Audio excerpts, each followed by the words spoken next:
Okay, well, hello everyone. Good afternoon and welcome to our second LMA Canada Roundtable. These roundtable sessions will provide LMA members with an intimate and informal space to discuss specific legal marketing topics. Today we are hosting an Ask Me Anything session on business development, which is super exciting. We will deep dive, discuss successes, and work through our struggles. Our amazing panel of BD experts will bring decades of experience and look forward to sharing all of their insights on all things BD. We really encourage everyone to ask questions throughout the session to get the conversation flowing. This session is meant to be super interactive and engaging, so please don't be afraid to shout out any questions. If you don't want to shout them out, that's fine. You can type them in the chat and one of us will relay them to the group and get them answered. I'm going to briefly introduce our BD experts. We have 5 here today. You should see them pinned underneath your screen. So if you're in speaker mode, you should see 5 of them underneath your screen. Our first one is our amazing sponsor, Morgan MacLeod, who is the CEO at Cubicle Fugitive. We then have Jimena Debuen, Director of BD and Marketing at McLennan Ross, Chandler Lauzon, Senior Director of BD at Bennett Jones, Vidya Ledsham, Director, Clients and Markets at McCarthy's, and Oliviana Mingarelli, Senior Director of BD at Fasken. So thank you so much to our experts for providing your time today, and thank you again to our sponsor, Cubicle Fugitive. Before we begin our roundtable, we're going to do a quick rapid fire so you guys can get to know all of our experts. So experts, if you could go around and quickly say how long you've been specializing in BD for and how long you've been in your current position. That would be great. So since Chandler, you're the first one on my screen, why don't we get started with you? Sure. Thank you so much. You keep throwing around that term experts, boy, I hope we live up to that today. My name is Chandler Lauzon. Look, I've been doing this for 16 years on this side of the business now. I practiced law for 5 or 6 at the turn of the 2000s. Ultimately decided that was not my path.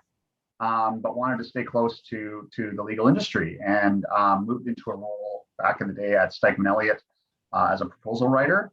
And over the subsequent 15, 16 years have spent time at 3 different national firms in the proposal space, in the key client and business development space, industry teams, process improvement, a little bit of everything, honestly, over that period of time, which most of you on this call will be familiar with wearing many hats. So that's kind of my background. Awesome, thank you. Olivia. Great, thanks. So Oliviana Mingarelli, I've been in the legal marketing industry now for 14 years. I actually had to count that out earlier today. I was just like, wow, has it already been that long? Similarly, I don't consider myself an expert in BD, but really looking at everything business development, communications, marketing. I think I come from a background that was communications, journalism related originally. Did my undergrad in English Lit and journalism, minor in Italian. So really, I think many roads lead to legal marketing. Started my career at Gowlings as a comms coordinator, and so followed the comms route for a few years, and then moved into marketing and then business development when I joined Fasken. Also worked with both Vidya and Chandler at McCarthy's for a while on the innovation project management side, and now kind of have been with Fasken for about 8 years in total. But yeah, that's a little bit of me. And to Chandler's point of wearing multiple hats, like you really do touch everything in these roles. And yeah, I will turn the baton over to someone else before I continue talking, because I know we're going to have lots of chances to do that. Thank you. Let's move on to Vidya. Great, thank you. I'm Vidya Ledsham. I'm a director of our clients and markets team at McCarthy Tétrault. I have pretty much grown up at McCarthy Tétrault. After business school, I had another job for 1 or 2 years, but quickly moved to legal marketing and have been at McCarthy Tétrault. I've been in a monogamous relationship with McCarthy Tétrault since. So it's been around 13 years. And kind of like Chandler and Oliviana, I've kind of worn different hats throughout the clients and markets team at the firm. So I started in more of a marketing analysis kind of role, And also at that time, chamber submissions were more manageable, so I was able to do all of them. That's not the case today. And then slowly moved into a proposal role. Where I actually worked for Chandler, so hi Chandler. And now I'm the director for our Ontario market. The proposals team falls within my portfolio, as well as the priority client and our industry group programs too. That's me. Awesome, thank you. And Jimena? Hi, everybody. My name is Jimena de Buen. You pronounce it Jimena, like he, like a guy, man, like a bunch of guys, and I always like to let people know because people struggle with my name. So I am new to legal marketing. So I'm the director of business development and marketing at MacLeod Ross. We are a regional law firm. We are in Alberta and the North. And I am very new to my role. I started almost 5 months ago, still at 4, but almost 5.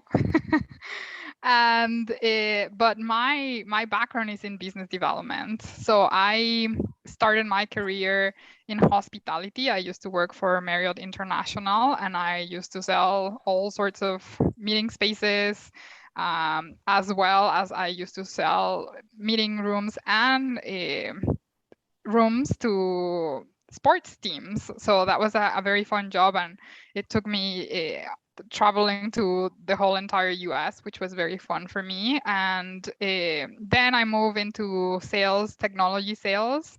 So I work with a technology company called Konica Minolta for many years, and that's where I got a lot of my real sales training. So I used to do 40 cold calls a day, and I was a crazy salesperson for a while.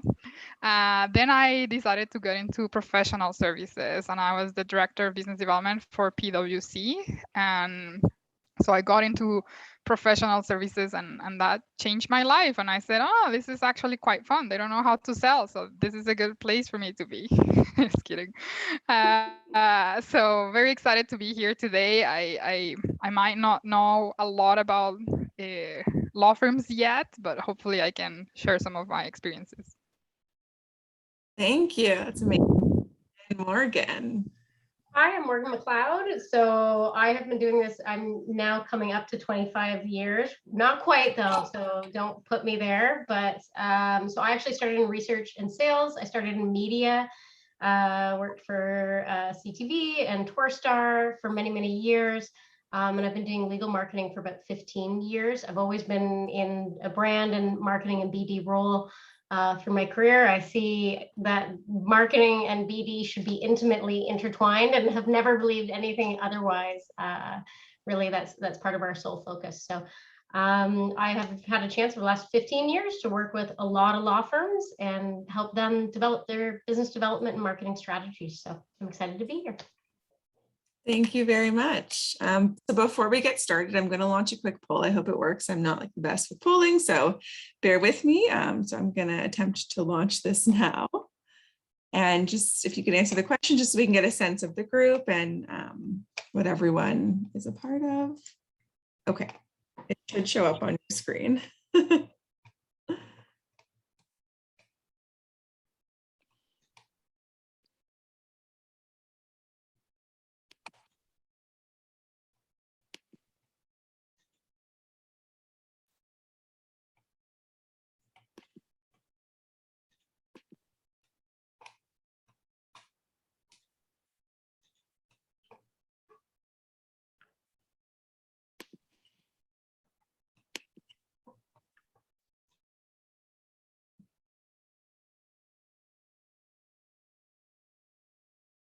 Okay, I think that everyone has answered. This is great. This just gives us a sense of what we should touch on and what size firm everyone's with. I see there's a lot of mid-size.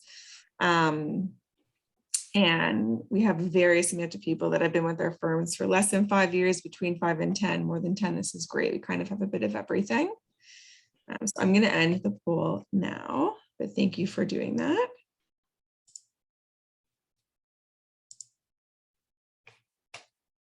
Oh, and here I can share the results if you wanted to see it.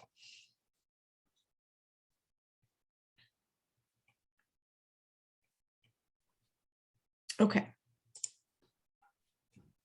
So thank you, everyone. Thank you to the experts for introducing yourselves. And I think we will get started. So kind of going off of what you were all saying with how you got into BD, if you could discuss how you really got into it, what intrigued you to get into business development, and what skill sets do you need to be successful in this role? And from there, we can hopefully spark more of a conversation. So whoever wants to jump in first, that would be amazing. I can jump in first, Jessica. You know, for me, when I graduated university, a lot of people thought, they would ask me, oh, you want to be an English teacher? And I was like, I have no interest in being an English teacher. But I'd always been very interested in law, and I'd written my LSATs, thought about going to law school, applied to the same law school that all my other, family of lawyers had applied to. My uncle had already planned Mingarelli and Mingarelli LLP. But in the end, I decided that I didn't want to be a lawyer, but I was always just always had a real interest and curiosity for legal. So though I worked in the not-for-profit kind of comms PR marketing side for a few years, when I had the chance to apply for a role at that point at Gowlings, I really jumped on it because I thought, you know what, this is a great opportunity to kind of blend my interest in law to kind of my background. And I think from the question that you asked, and like, what are the skill sets to kind of be able to be successful? I think, at the root, you have to have just an interest and a curiosity and a love of learning. Like, I think if to be successful, just, someone who enjoys reading and that you're going to be proactive, you're going to, read about trends that are happening in the market, not just legal marketing trends, but you're reading more substantive content as well. And, as much as you can try and make yourself an expert, often across 5 industries, because many of you are probably asked to support multiple groups. I know that my team, we support 50 industry and practice groups across 14 people. So, lots of hats. We all have our own, we could all be hat makers. But I think the key really is that curiosity, love of learning, and also just being resourceful and being a dot connector. So really being a people person. I think with those things, you really have a great kind of foundation to be successful in any legal marketing BD role, whether it's on the comms, BD kind of marketing side.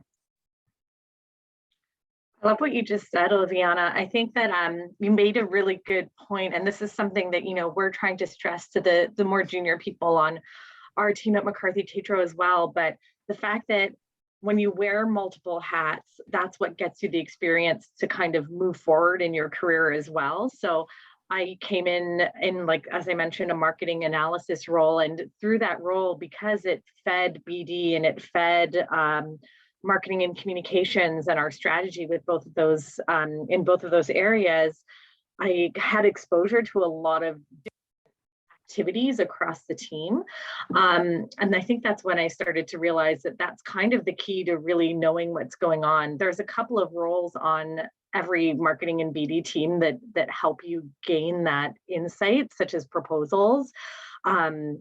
I know not everybody loves proposals. I love proposals, but there's some roles like that, or if you're working on chamber submissions, for example, those are the kinds of roles that really gain you insight into what the whole firm is doing and what everyone on your team is doing. And it's that experience that helps you develop in your career. So I think that I can't even remember what the original question was, but if we're talking about career development or kind of how we got to where we are now, it was really wearing those multiple hats and owning them, even if it was stuff that you don't necessarily want to be doing full time. Getting the experience in all of those areas is really important. And Vidya, I just wanted to pitch in. So both you and I, in our early days, were kind of ranking specialists. I also had the job. One of my first jobs at Gowlings was do all the rankings, and now you just, it's not humanly possible.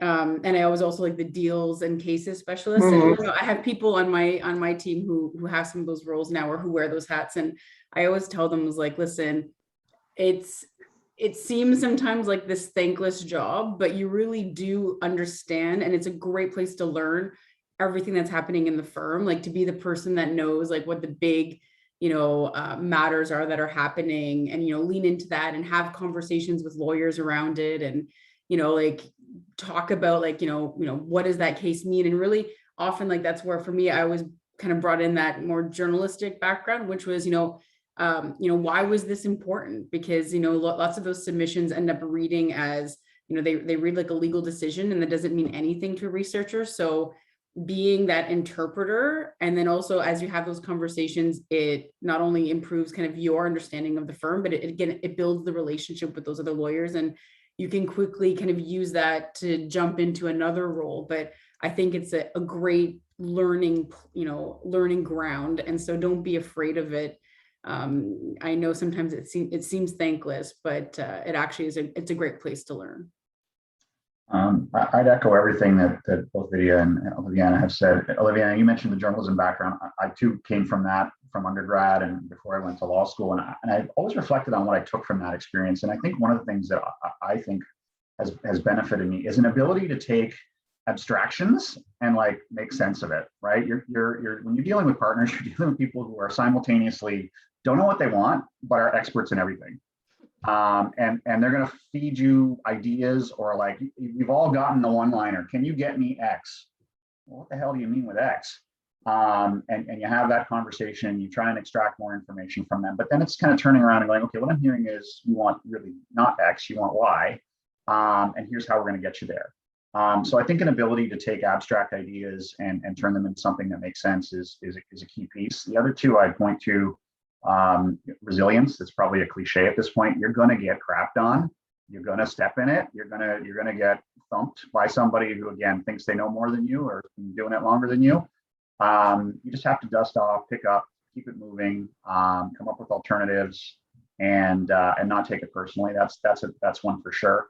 And then the last one is sort of selective fearlessness. I think every advancement I've been able to make in my career in terms of my job function, not just title, but just things I get to do in my day-to-day, has been because I've asked.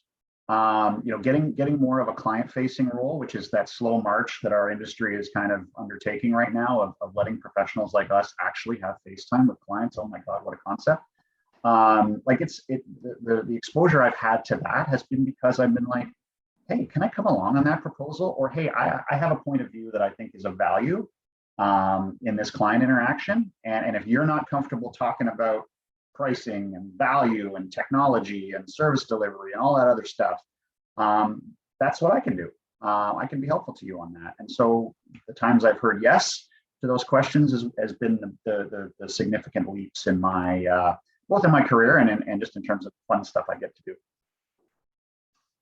Yeah, I couldn't agree more with some of what you're saying, Chandler, around, absorbing information and transforming it into something else. What I am finding is, having those skills are necessary to also sell internally. I feel like our teams are always selling internally, are trying to convince people to do certain things a certain way. And I think one of the keys to success in terms of that is being a really good listener. Like, when people think about salespeople, they often think that it's someone that is like so chatty and has a lot of information to provide. And I feel like that has actually hurt our reputation. I think the reason why I got into business development is because I hate bad salespeople. I just can't deal with that. And it's all because of that, because people think that really good salespeople are the ones that are really good at selling features or communicating information. And in my experience, it's actually the opposite. I have done a lot of sales training in professional services, so helping, professionals get better at this. And what I always tell them is, you have 2 ears and 1 mouth, and please make sure you use them in the same ratio, because we need to be really good listeners. And especially in this industry, I'm finding that is something that can take you to the next level if you ask the right questions, and then you actually listen, and then you take the time to process that information and do something about it. That can help you build the right reputation, which is so important internally. I would say, so I agree with all of you, because I think from us, the different point of views, a lot of times we're asked to kind of come in and help out. And for us, our biggest role is, just as you say, is listening a lot, connecting the dots, seeing opportunities, but I think in equal measure, helping firms focus. So sometimes you get the real like spitfire of people, everyone wants to run off on all cylinders and do all things, but you can't be all things to all people. So that real sort of honing in and focusing and prioritizing efforts and using data and information and your listening ears of exactly what they say too, critically thinking about what should and should not be done in equal measure too.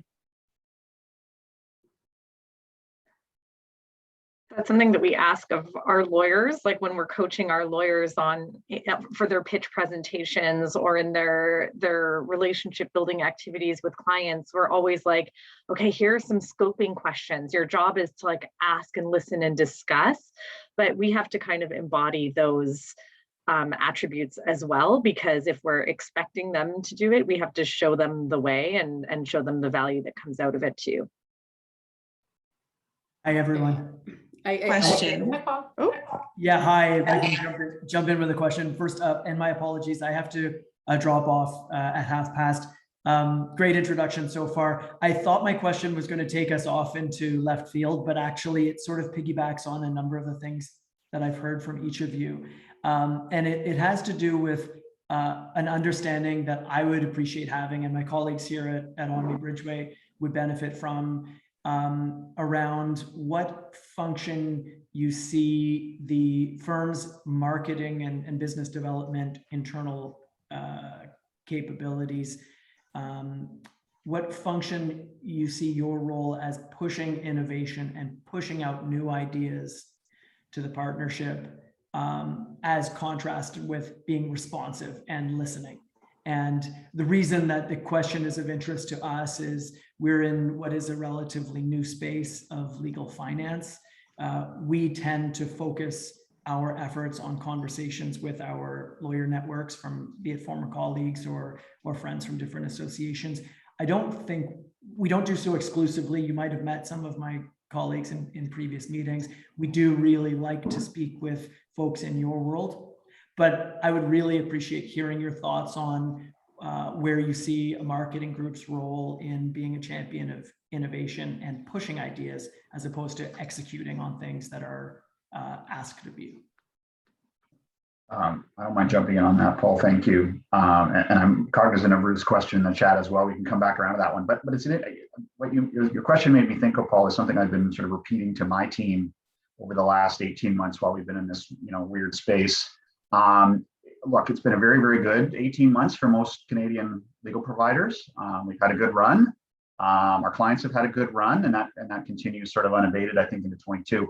What that's meant, I think, is a couple things. One, we've been able to prove our mettle, I think, in most of our firms in terms of our value.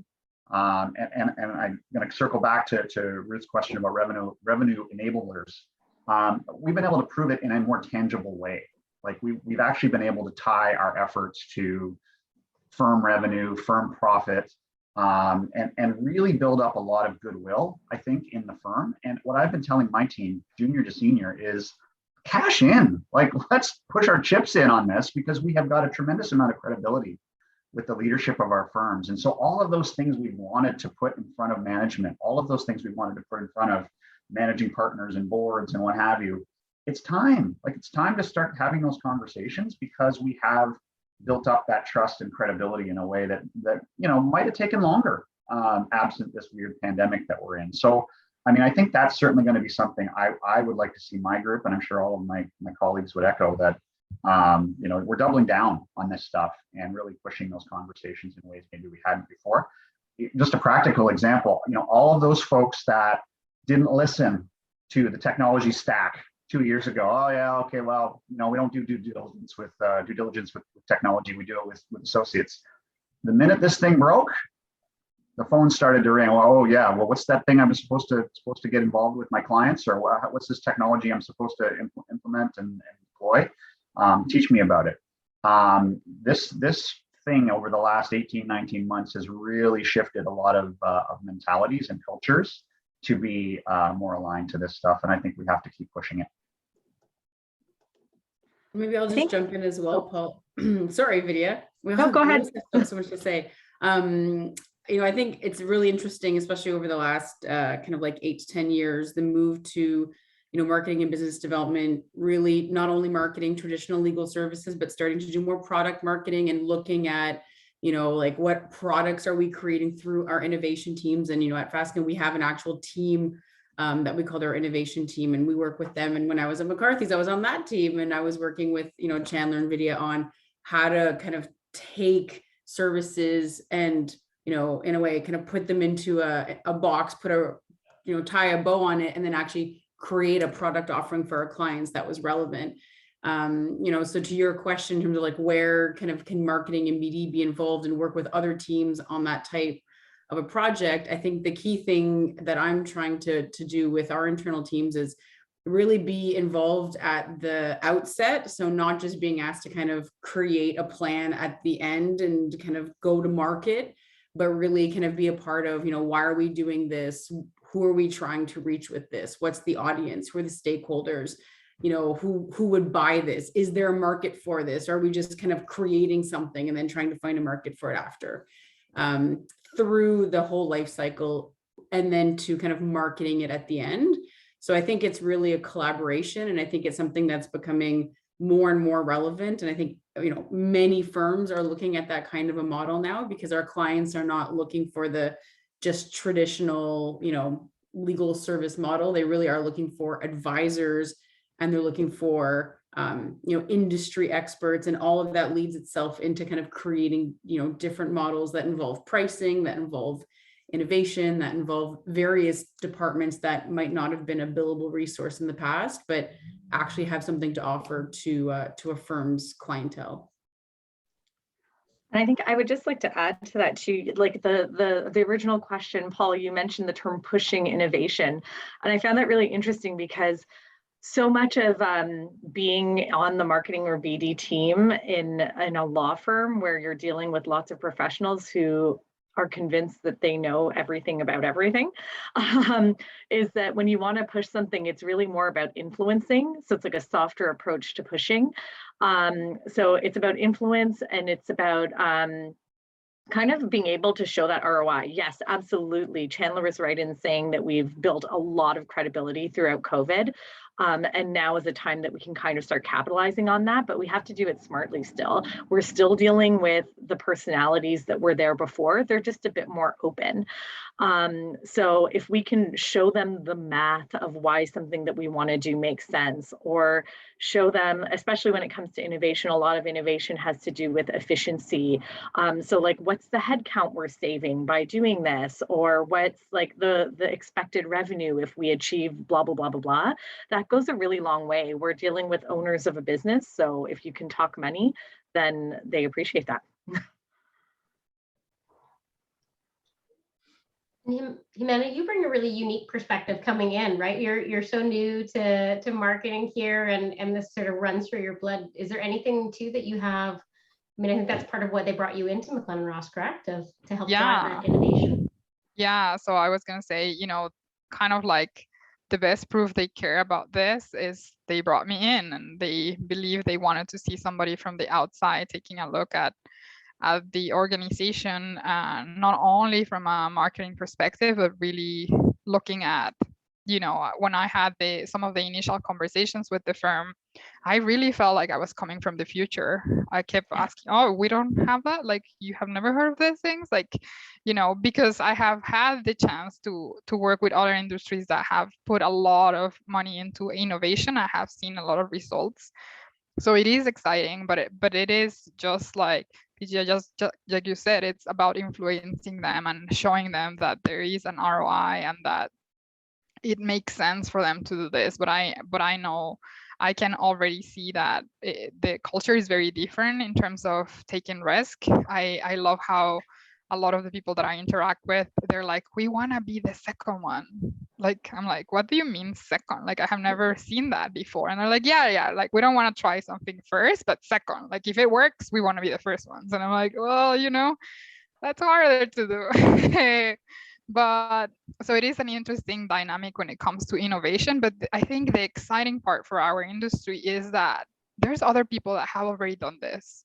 It's almost like just looking at them and saying, hey, let me show you the path because this has worked. So there's so much information out there already from other industries that can prove that, yes, this makes sense. Yes, you have to innovate. Yes, you have to be, you know, more diverse. You have to be like all these different things. I feel like there's other people out there that have done so much already that we can use that to our advantage and show the lawyers this has worked in other industries. Don't be too afraid. Let's move on. Let's try new things. And that has helped me with some of my, you know, my ideas, bringing them in.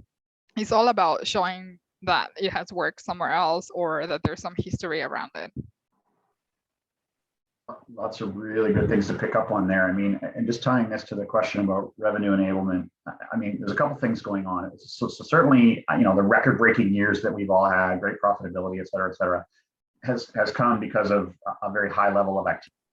That's one, but it's also come on the back of some cost cutting. Let's be frank, people aren't getting on planes and doing BD trips and, you know, in-person events and all of that sort of stuff. So I think there's going to be, and there already is, and at least my firm, I'm sure others would echo this, like there's been a much more of a pinpoint focus on, is the work that we do as a BD team, as a firm in the market, is it proportionate to the return? We've all done those make work projects.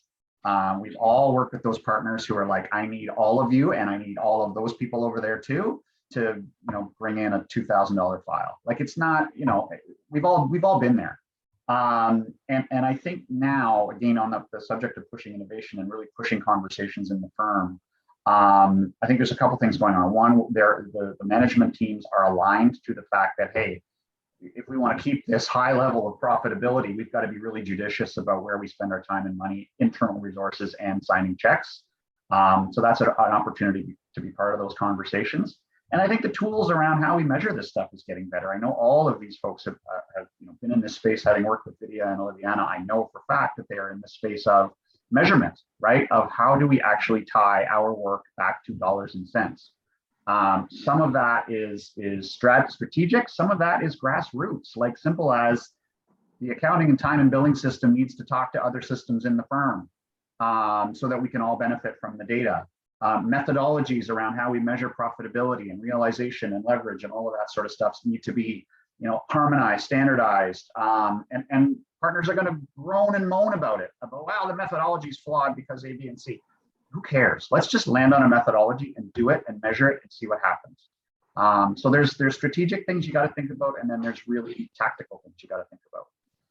And I would say over the last 15 years, we've seen a huge switch in the focus of what internal marketers are really sort of concentrating their time on, and where maybe they were sort of running off on all different tangents 15 years ago and promotional goods and comms and all that sort of stuff. But it's changed a lot, the role, and you guys could speak to it better than me, but I see it across the industry. People are much more strategic, alignment, driving things forward. Data really comes into things, and I think revenue is a core focus of where's the value. And I think, I don't know if you guys, I saw a question in the chat thing too, of how you guys are, what you guys are doing to generate revenue and move things forward. I know that firms of all sizes they're taking more risks and doing things that probably 2 years ago we would have never anticipated that they would do, and take little bits of money and try out new ways, direct ways of marketing and business development, and that sort of stuff. So I don't know if you guys can give any context to that or real life stories of how your firms are doing that.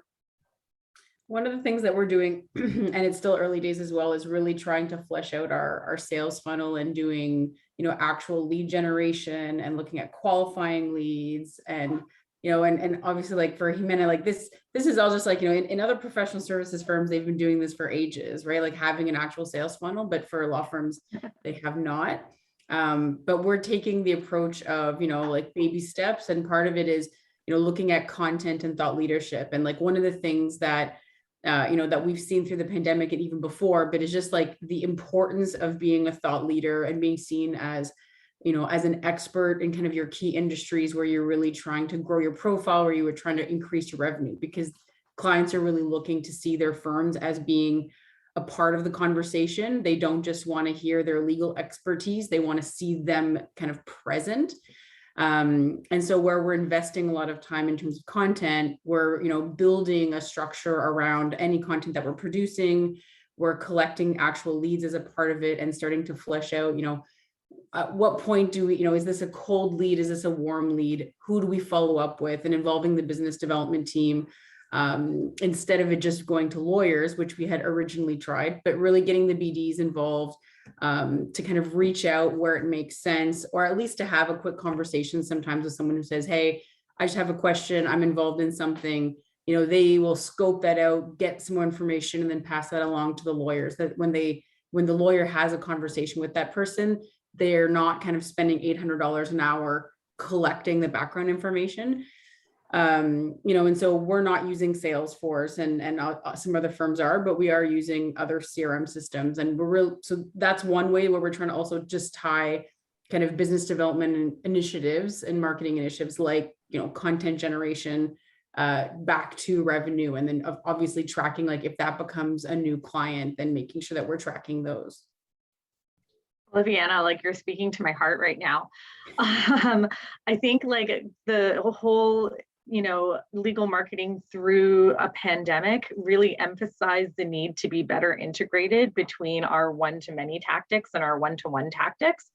And we're focusing on the same at McCarthy Tétrault. We're looking at, okay, what are all of the processes that we're so invested in as a team, and how do we make sure that, there's some kind of goal or target at the end of this, and that we're able to kind of look back and figure out what the win is. So all of our one-to-many tactics, such as thought leadership, events, things like that, where all of those things need to have some kind of personal touch or relationship building activity around it as well, that really help take it to that next step. Because at the end of the day, we're in a relationship business, and a lot of the work that comes in the door are through those relationships. So making sure that the lawyers that we work with are aligned to these additional steps. Like basically everything we ask them to do is more work for them, but how do we make it easy for them? So is it doing the nitty gritty or the hand holding of drafting that email for them to do that personal outreach?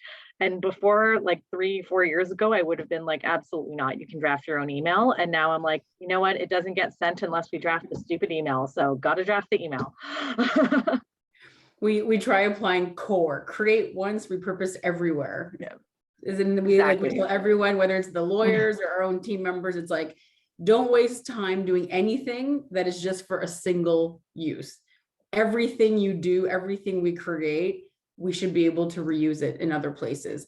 And if you can't, then you really need to think about whether it's worth spending the time in it at the outset.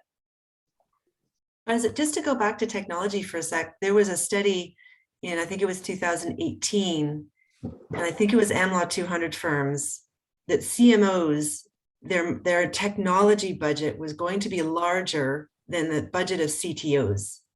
So putting that differently, marketing was going to lead a greater spend in technology than their technology officers in the same firms, which was an astonishing stat. And I think we're going to see it in Canada. What happens in the States usually, happens, to some extent up here as well. And I'm curious to know, many of you are blessed with great technology. So I want to acknowledge smaller firms that may be on this call that they don't have all the technologies that the larger firms have. And it's a much tougher pursuit of business, right?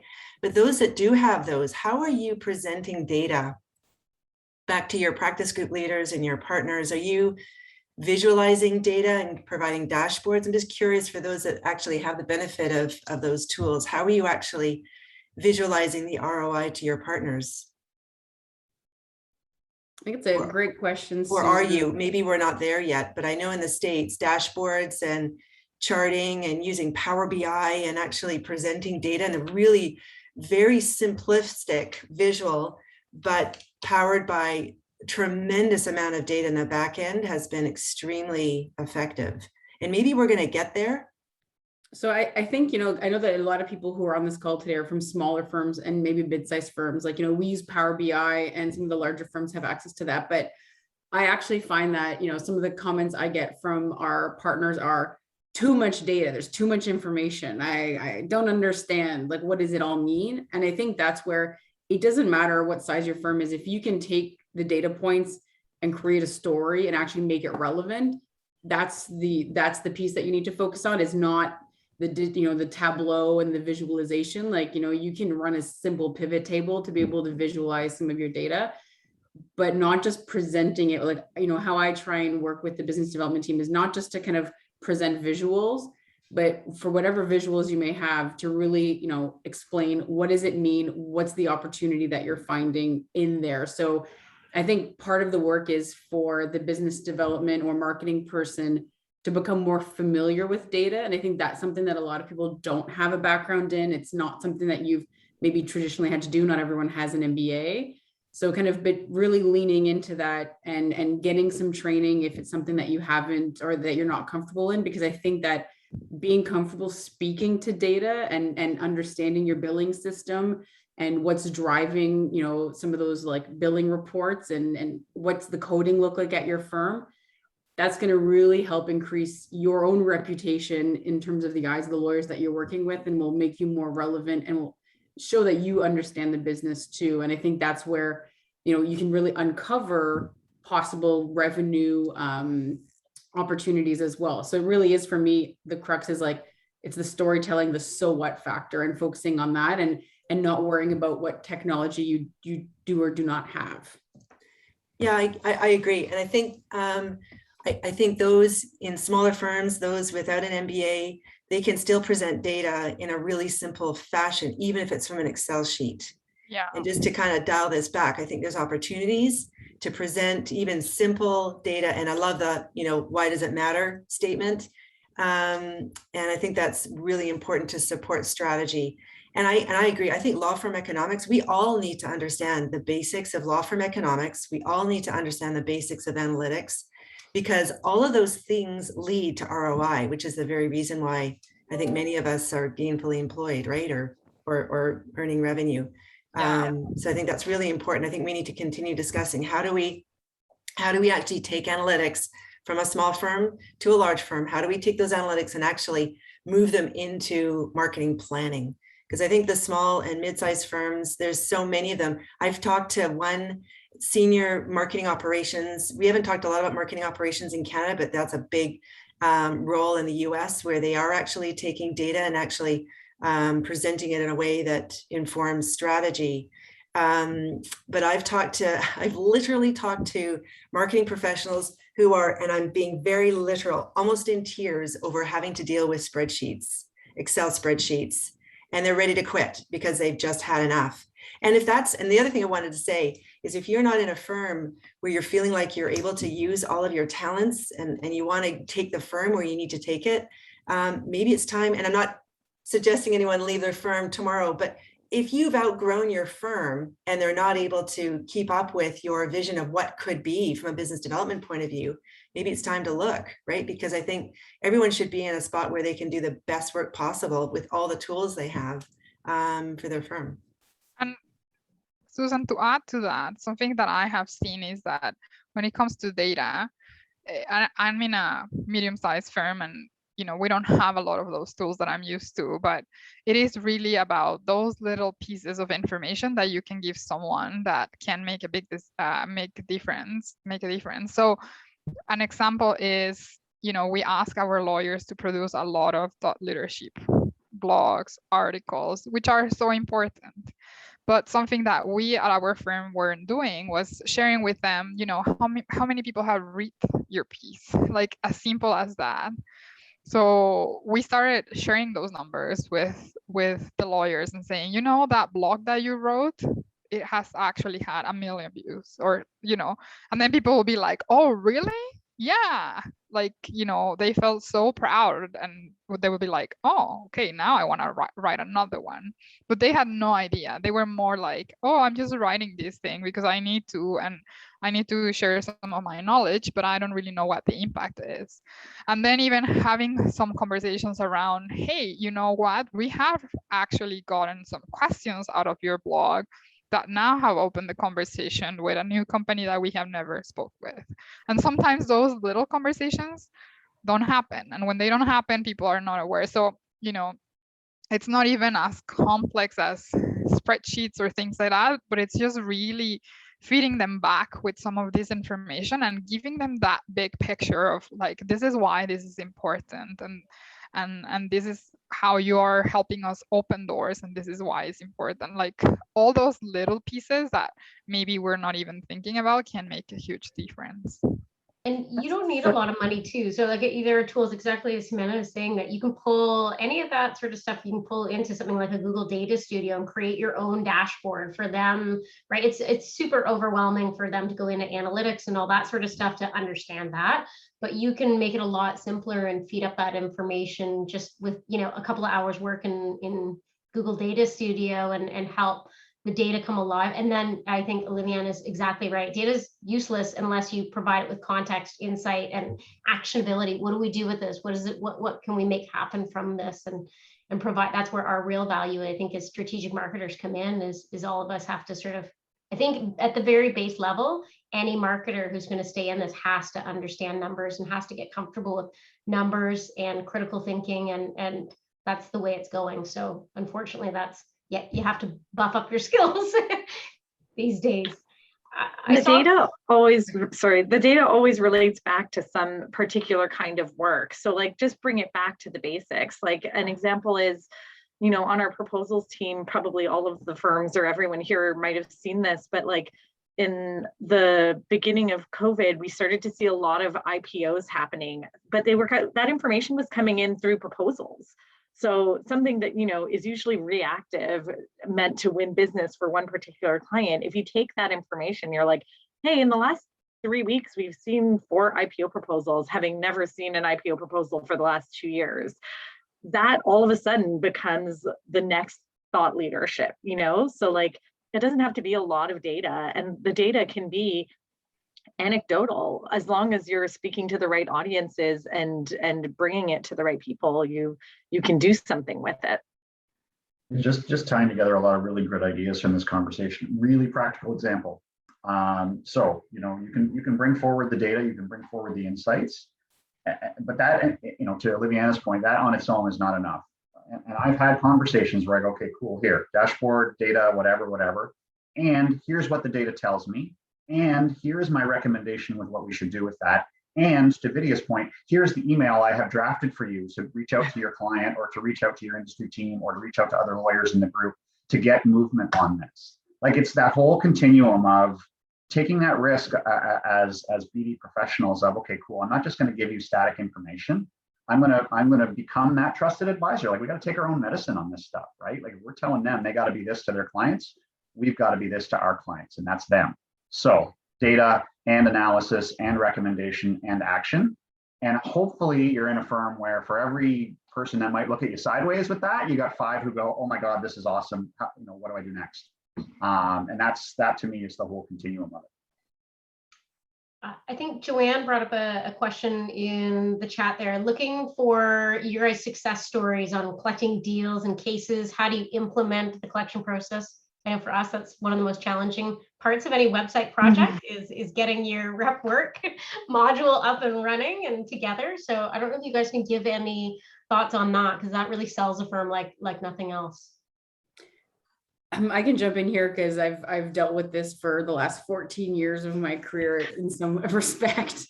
But you know, not to go back to data, but honestly, a lot of it is already an information that many firms have on the back end. So as you get comfortable with data, and if you're comfortable looking at, you know, your new business intake forms, you know, or looking at all the files that have opened over the last kind of course of a week, like a lot of really important information is in there.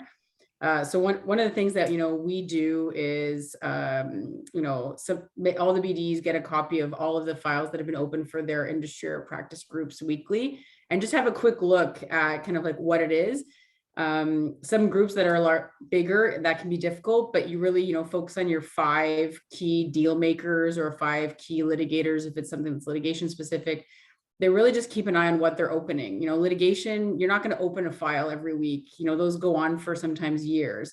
On the transaction side, you know, to Vidya's, you know, point on like IPOs, like you're going to see a lot of transactions kind of opening up, but you can easily just see, you'll see trends as you get used to looking at that form. And I think every firm, you know, usually makes that available.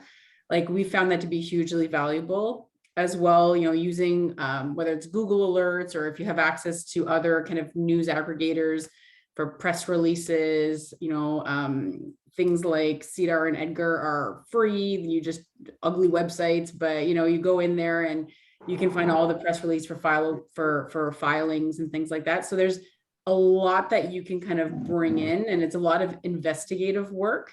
But we've increased our league table rankings by 350% over the last 16 months, even just by having the team kind of not keep going to lawyers asking them for information. Like it's never going to work. They're never going to find more time to do it.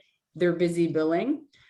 So we've really built a process kind of structurally where we spend in total about 20 hours a week of kind of combined resource time digging through those deals and looking at those file opening forms and then just tracking them through.